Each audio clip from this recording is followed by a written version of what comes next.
Are you ready to take your business to the next level and make the money you want so that you can create the impact you desire? Then you're in the right place. It's possible to run a successful business built around your life. Get ready for a little bit of tough love and a whole lot of strategy to grow your business without sacrificing your sanity. If you're ready to get out of your own way and step into the role of CEO, then let's go. I'm Amy Traw, and this is the Motivated CEO Podcast. Can we talk about income-based marketing? Because it is everywhere, and the sea of sameness, the things and the claims we are hearing are driving me nuts, completely driving me nuts. And today on the podcast, I am joined by Lindsay Smith, one of my business besties. She is a copywriter and content strategist for small business owners. And we have these discussions in the DMs all the time. And I just really appreciate how you're like, we get it. We're on the same level. And we realize that, okay, in order to stand out, we can't be doing what everyone else is doing. And I think a lot of people are getting sick and tired of this. I know that I am. How about you? What do you think? Yeah, same. And I know you and I chit chat about this all the time. We get super fired up. And it was so interesting that you shared that FTC article.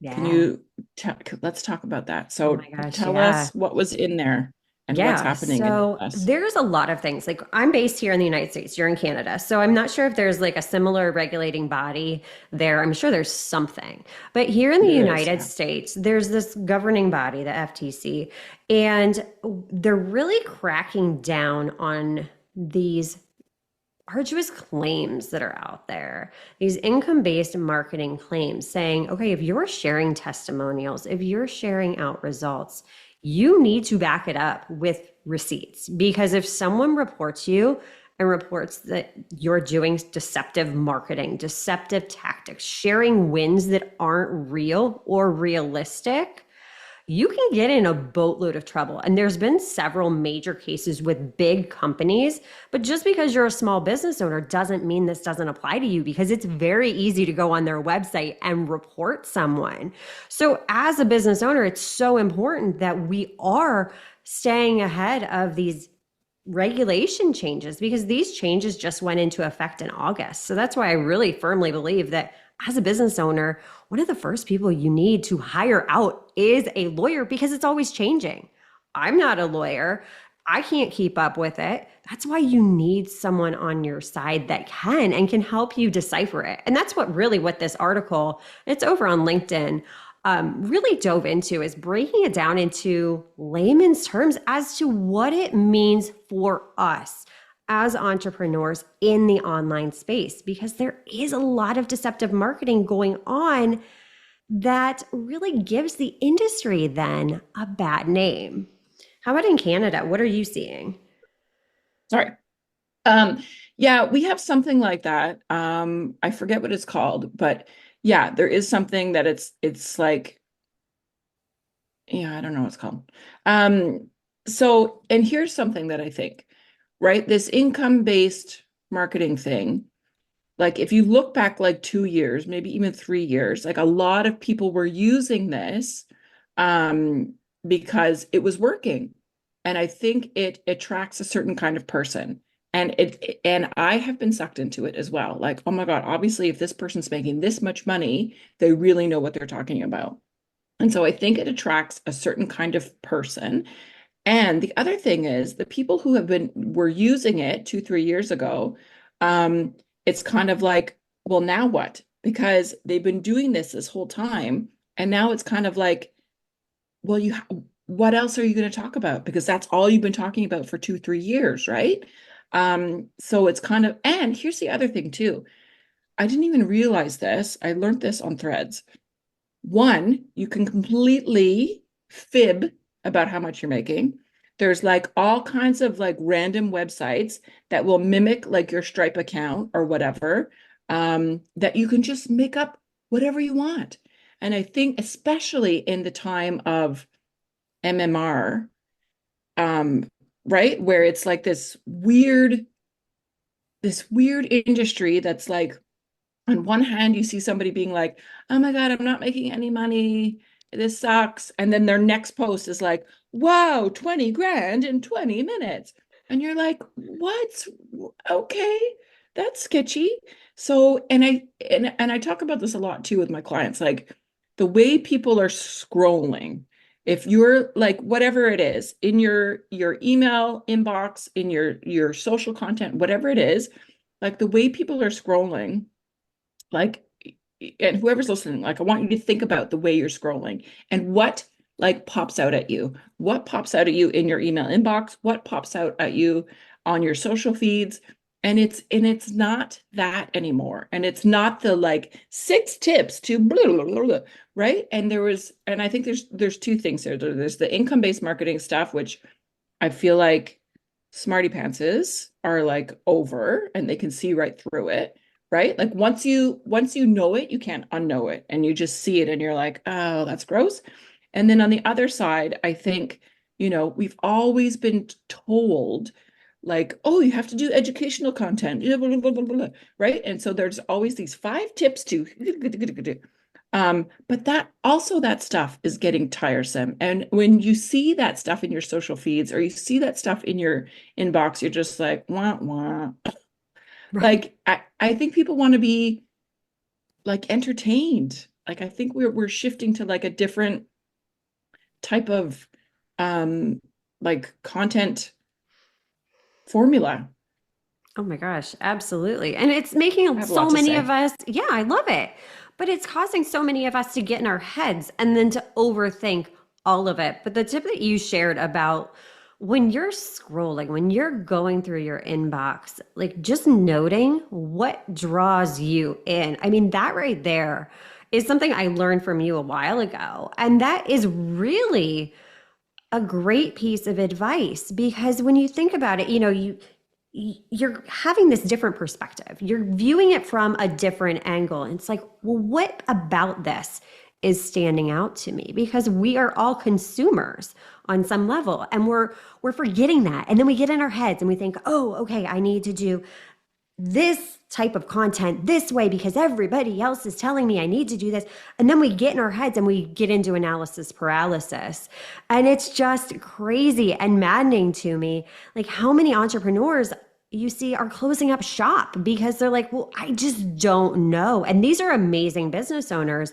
But as you said, it's because so many people then, got sucked into this. You need to share all these financial wins, this, that, and the other. And the fact that those platforms existed to create those fake screenshots is just downright wrong. And I think that's part of the reason that these governing bodies are finally like, yeah, this isn't okay because it's not. Like, how can you truly be ethical? How can you really have a business where you're maintaining that integrity when you're doing something like that? You're creating this false hope, these false promises, and it's really manipulative and just downright cringy.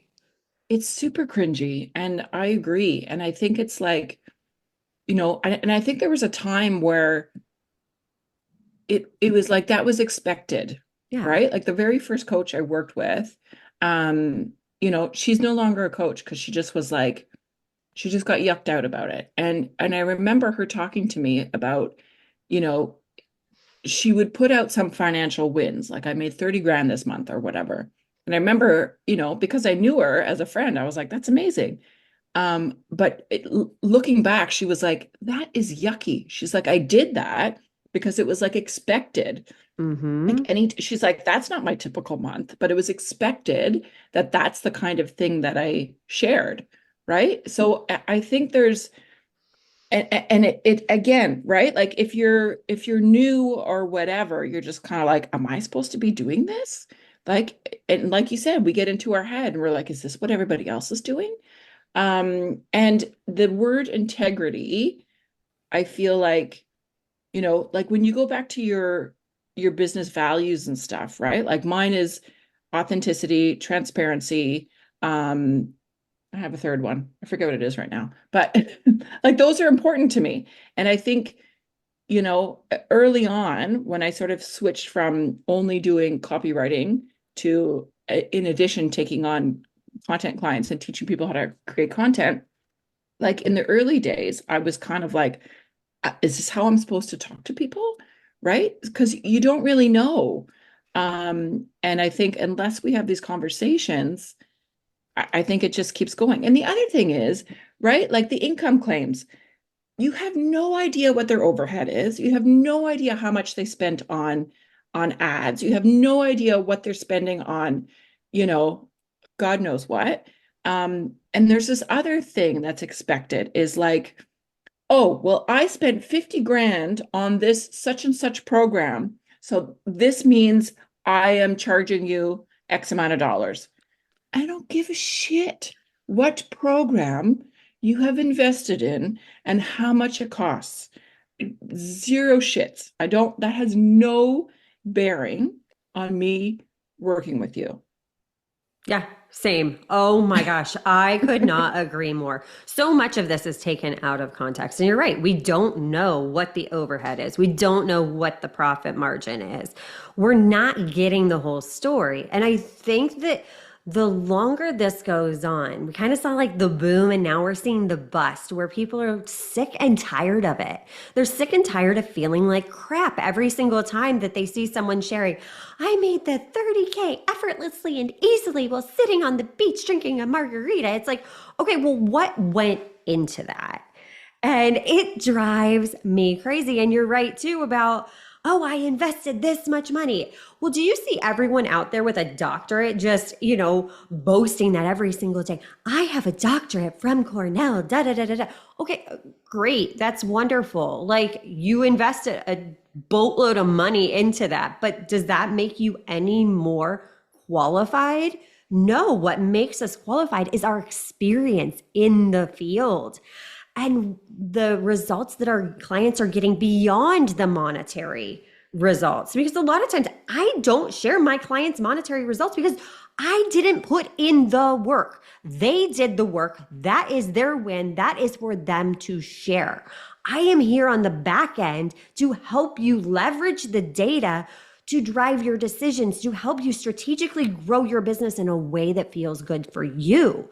And when we're living in such a noisy world, taking the time to really quiet that noise and come back to what do I want as a business owner is so, so crucial because what we're doing is we're copying what everybody else is doing. It's this copy paste society and we're blending in with the noise. And you're right about the educational content. We get these 5 tips and tricks and these things.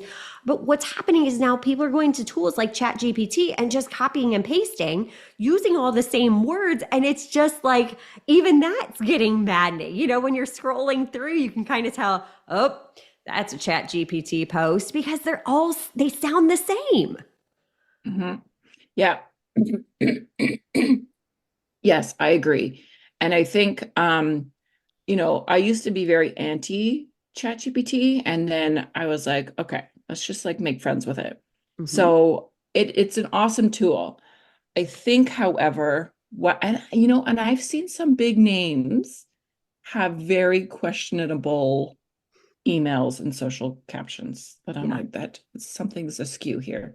And I think what's missing there, sure, I know you and I have talked about this. Yes, you can use ChatGPT as like a rough draft. However, if your brand voice is missing from that, then there's no point, right? Also, it's a robot. And it's like asking your Roomba to write copy for you. Like it's the same thing, right? Like I know it's like a smart robot and whatever, and there's all these like cool things you can do. Sure, it's a tool. It's not going to replace your own voice. It's not going to replace the way you communicate.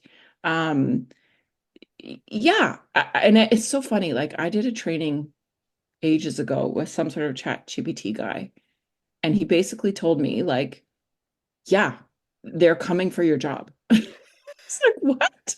No. And I forget what he did, but he was just like, yeah, we've let go of 2 copywriters because we write all our emails with ChatGPT. And I was like, I don't, that's not cool.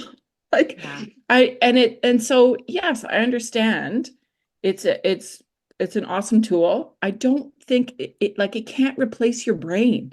It can't replace the inspiration. And when you think about creating content, um, the thing that you're like the kind of content where you're like trying to fit it into a box and a formula and whatever, and it takes you like 3 hours. That's always the content that's like wah wah versus the stuff that you're like, oh, that's a fun idea. I'm gonna throw that out there. And then all of a sudden it works and people are like, oh, like, and here's the thing. People always talk about it like engagement, engagement, engagement. Yes, engagement on Instagram is down, blah, blah, blah, blah, whatever. The biggest compliment you can get on your content is people feeling seen and your ideal people being like, oh my God, you're talking to me. Oh my God, you're in my head. Oh yes, right? Like you want that's the kind of reactions you want. Nobody like, and I know people keep talking about this, like, oh my God, my views are down. Blah, blah, blah, blah.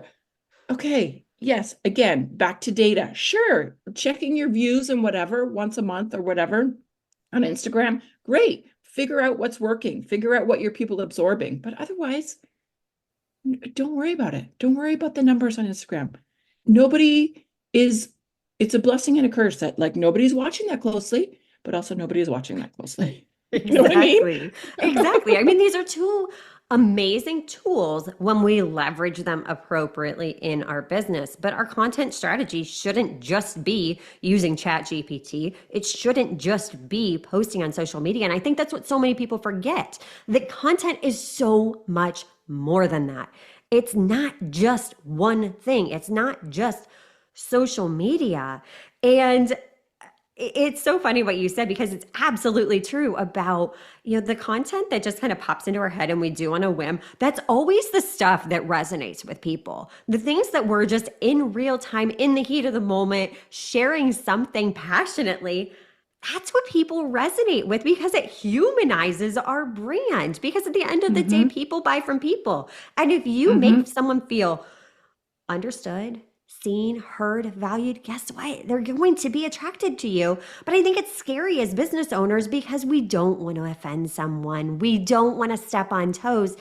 But in actuality, we kind of need to be polarizing in order to attract the people that resonate with us and repel those that don't. And I think it really comes down to having the self awareness as to what you stand and going back to what are your brand values. Mm-hmm. And I think it's, yeah, and you're right. Like it is kind of scary to like disrupt the calm seas or whatever.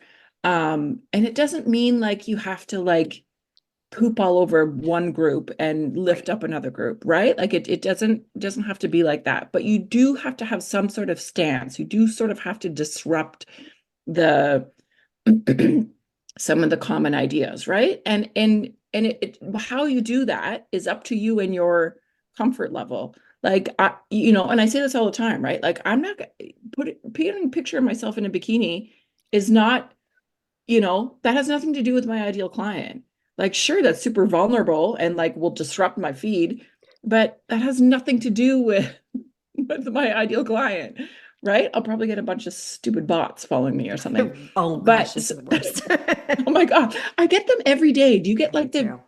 naked ladies following I you all the do. time? I do. Like the Oh, picture of their like rear yes, end, and I'm like, yes. let's just remove you. And that's something else I do. I go through and take people off that are following me all of the time because I know, obviously, yeah, it's cool to have more followers, but are you ever going to be interested in what I'm doing? No. So get out of my world. Yeah, and I think that's another thing people don't talk about, right? Qualified leads.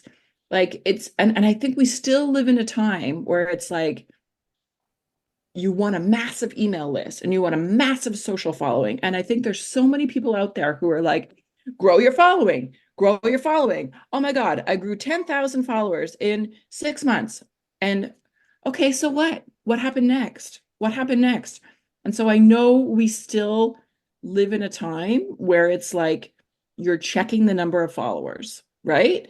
Um, just this past weekend, I was at this business retreat, and my friend Maud, she's called the retro quilter. So she's super into retro and she makes a ton of quilts.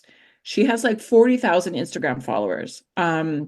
So, it does convert for her. But at the same time, she was also saying, like, I feel kind of like there was a time where like the content ideas just came and came and came. And she's like, now I feel this like obligation to show up for this community. So the number of followers, right? It's not necessarily the answer.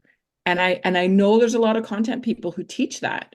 And it's kind of like, okay, but then what? Mm-hmm. Just so you can say, look how many followers I have. And I've seen it too. Like some of the dum-dums are like, well, who are you to say blah blah blah blah? You only have 2,000 followers, and this guy's got 100,000. So obviously, what he's saying is more relevant. Right. Exactly. Malarkey. And right. And then we're trying to like all go viral and do these trends and do this dancing. Like, no, I draw the line there. I will not do trends. I will not dance. I will not put filters on. Like, this is me. What you see is what you get. And it's easy to get sucked into this shiny object that is more followers, a Mm-hmm. bigger list, this, that, and the other. But it all comes back to those qualified leads, the Mm-hmm. quality of the people that are in your world. Are they your ideal client? And, something else we talked about too was, as business owners, we're starting to treat our businesses and trying to grow them like the influencers do, using these Mm. tactics because we're on this quest for more. But if we're on this quest for more and it's not converting, what's the point? What are you doing with it? Is it just a bunch of bots in bikinis that are, following your account? It's mind-boggling to me. Yeah, and I think like you remember the days when it was like you could buy followers Oh or yeah. the follow pods or whatever Mm-hmm. nonsense, right? And I think I did one once and I was like, this is exhausting. Yeah. And you can see, right? Like you can see sometimes, oh boy, something's pissing off the dog, probably a leaf flew I by love or it. something. But like you can see sometimes people's comments are like, great job, love this. Oh, super for you. And I'm like, it's so Right. clear that it's just a bunch of fake Right. people. Exactly. It's like if And you're going to and bother taking the time to engage, make it worthwhile. mhm. um, can you hear the dog barking? I hear like a Okay, that's her. that's okay.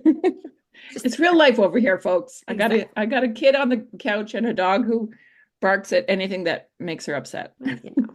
That's real life. I mean, that's It's just real it. life. And we're juggling all of the things and running businesses. That is the life of a business owner. I know it totally is. And I think and here's the other thing that happens with content, right? Like and I know you mentioned like shiny object syndrome.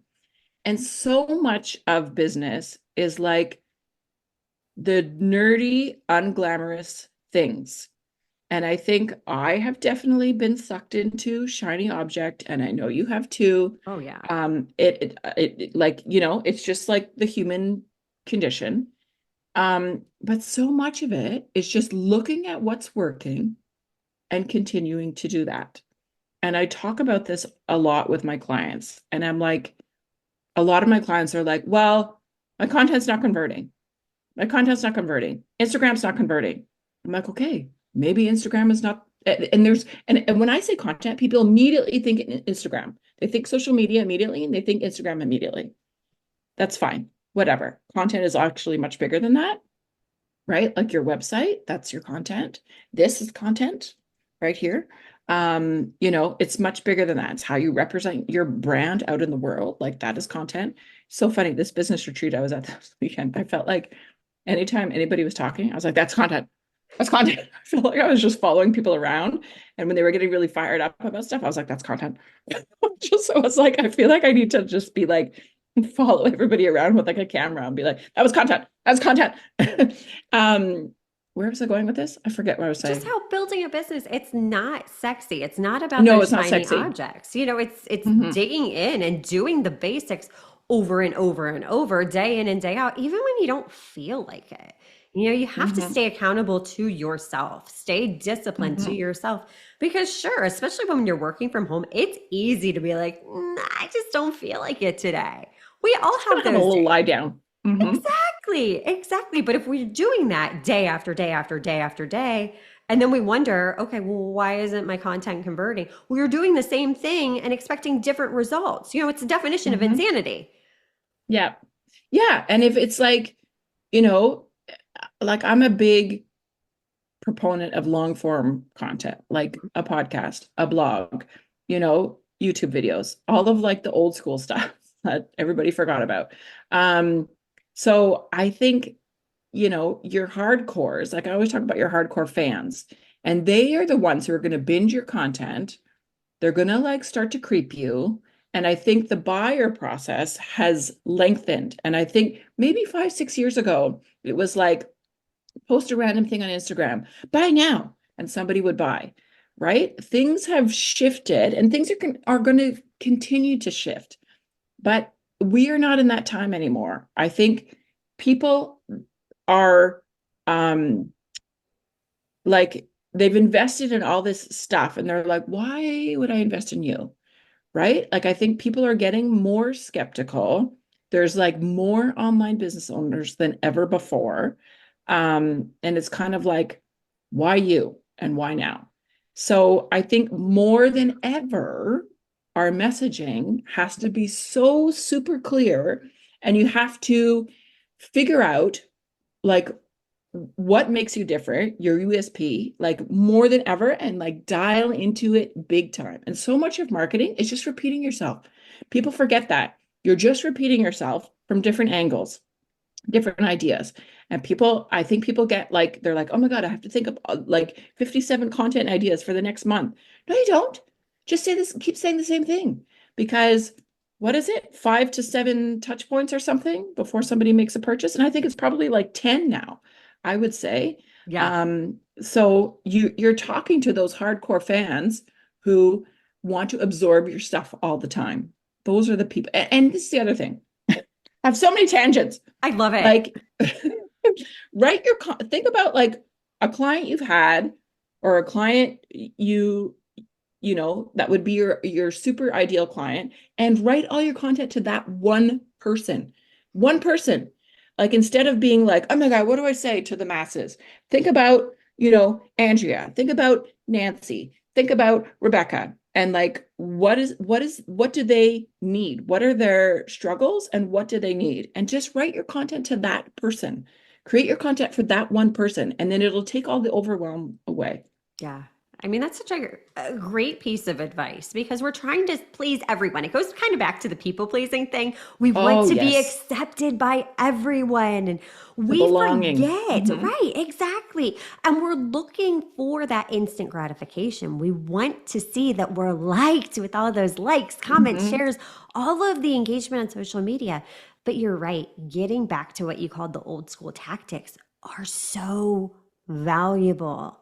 Really diving in and talking to people that are already opted into our world, writing Mhm. nurture emails, humanizing our brand, telling stories, really taking the time, like you said, to clarify the messaging because, yes, the market has shifted in 2024. I mean, even in the past 6 months, we've seen such a shift, and it all goes back to a lot of it being the income-based marketing tactics. So many people have gotten burnt in the online space with these big dreams, these big aspirations. Oh, when you're done with my program, you're going to make 100K on your next launch. It's like, it's really shifted. The whole entire market has shifted. And yeah, you have to repeat yourself over and over and over and over and over because the world is noisy. I Yeah. heard once, like, someone asked me, like, hey, can you recall my last 5 posts? And I was like, no. They're like, can you recall your last 5 posts?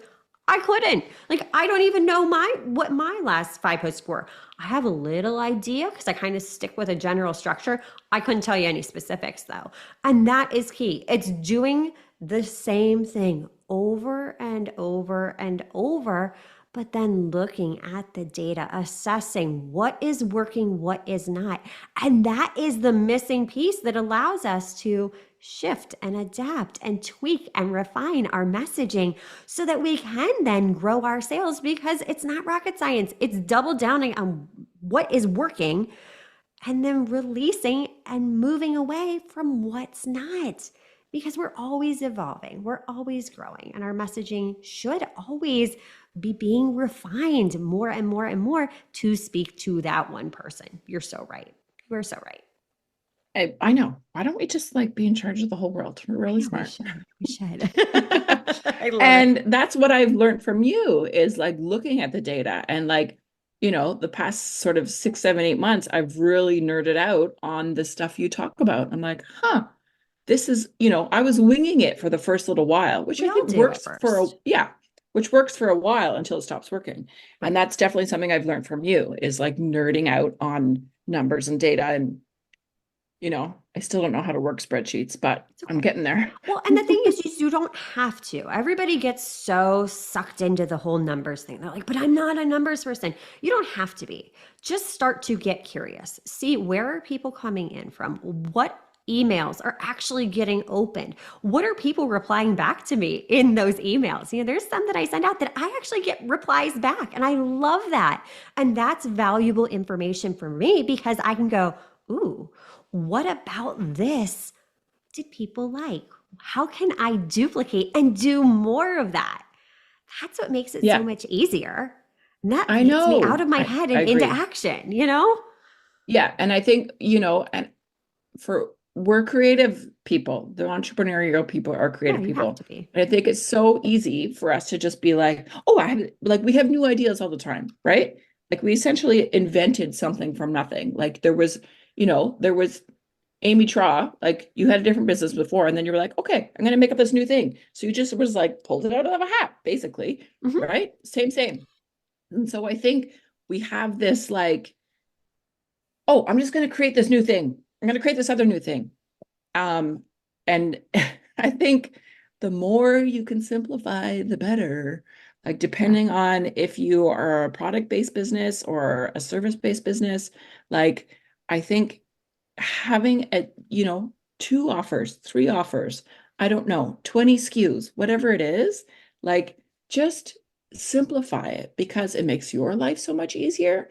And then you just get better and better at the things that you do offer. And so I think there was a time where it was constantly like, oh, this new thing and this other new thing and blah, blah, blah, blah, blah. And like you said, just look at the data and see what's working. And I think I was in the middle of a launch last week when we had to spend a few days at the hospital because my son had to have his appendix out. So all of a sudden my launch was like interrupted.